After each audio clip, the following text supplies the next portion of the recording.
गांव में होली की तैयारियां जोरों पर थी। हर गली में रंग बिखरा हुआ था। पकवानों की खुशबू हवा में घुली थी। बच्चे पिचकारियों से खेल रहे थे और गांव की महिलाएं मिलकर गुजिया और मालपुआ बना रही थी। लेकिन ठाकुर हवेली में माहौल थोड़ा ठंडा था। हवेली की बहू सपना पिछले 3 साल से होली के दिन मायके जाती थी और उसकी सास कमला देवी को ये बिल्कुल पसंद नहीं था। सपना अपनी सास के पास आकर बोली, माँ जी, इस बार भी होली पर मैं अपने मायके जाना चाहती हूँ। पापा और माँ मेरी राह देख रहे होंगे।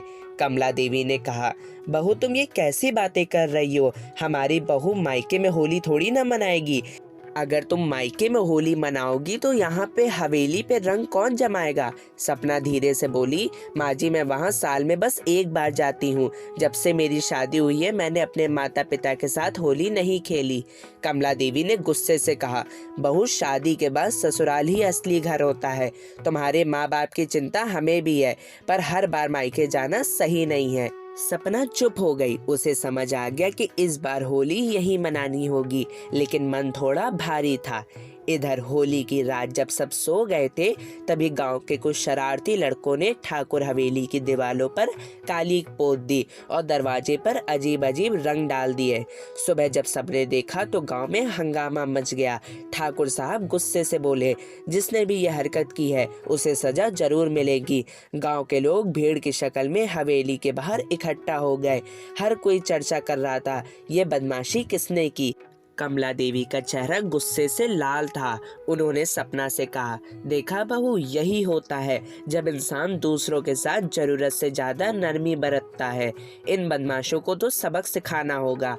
सपना कुछ देर तो चुप रही, फिर वह हल्की मुस्कान के साथ बोली, माँ जी, होली रंगों का त्योहार है, गुस्से का नहीं। अगर हम भी गुस्से से जवाब देंगे तो होली का असली मतलब क्या रह जाएगा? कमला देवी ने नाराजगी से कहा, तो क्या इन बदमाशों के ऐसे ही छोड़ दे? सपना ने एक कटोरी में गुलाल लिया और कहा, नहीं माँ जी, इन्हें दंड देना है, पर अपने तरीके से। सपना ने गांव के उन लड़कों को बुलवाया। वे डर के मारे सहमे हुए थे। ठाकुर साहब ने गुस्से से पूछा, बताओ, ये सब तुम लोगों ने क्यों किया? लड़कों ने सिर झुका लिया। उनमें से एक रवि बोला, बाबूजी, हमें लगा कि हवेली में सिर्फ बड़े लोग होली मनाते हैं। हमने यहाँ कभी खेलने की हिम्मत नहीं की, इसीलिए हमने सोचा एक बार चलो हवेली में थोड़ी मस्ती कर ही लेते हैं। गांव के लोग गुस्से में आ गए। किसी ने कहा, इन्हें पुलिस को सौंप देना चाहिए। सपना ने सबको शांत किया और आगे बढ़कर उन लड़कों के गालों पर गुलाल लगा दिया और कहा, बुरा ना मानो, होली है। उसने मुस्कुराते हुए कहा। लड़के हैरान रह गए। रवि ने शर्मिंदा होकर कहा, भाभी जी, हमें माफ कर दीजिए, हमसे गलती हो गई। सपना ने हंसते हुए कहा, गलतियां इंसान से ही होती है, पर अगली बार याद रखना, होली तो खुशी के लिए होता है और होली तो प्यार का त्योहार है, ना कि बदमाशी करने का। कमला देवी ये सब देख रही थी। उन्हें अपनी बहू की सोच पर गर्व हुआ।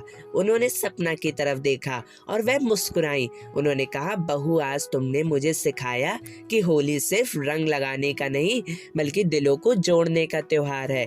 उन्होंने सपना के सिर पर हाथ रखा और खुद भी गुलाल लेकर सपना के गालों पर मल दिया। गांव के लोग तालियां बजाने लगे। ठाकुर साहब ने हंसते हुए कहा, चलो अब होली का असली रंग जमाते हैं। पूरा गांव एक साथ मिलकर होली खेलने लगा। हवेली में पहली बार इतनी खुशी और अपनापन वाली होली मनाई गई। कमला देवी ने सपना से कहा, अगली बार मायके की होली बाद में, पहले यहाँ रंग जमाओगी। सपना हंसकर बोली, बिल्कुल माँ जी। और फिर पूरा गांव बुरा ना मानो, होली है के नारे से गूंज उठा।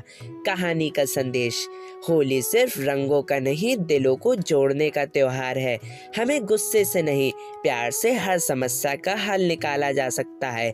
सास बहू का रिश्ता प्यार और समझदारी से और मजबूत बनता है। तो कैसी लगी आपको ये आज की कहानी? पसंद आए तो चैनल को लाइक और सब्सक्राइब करें। Bye bye.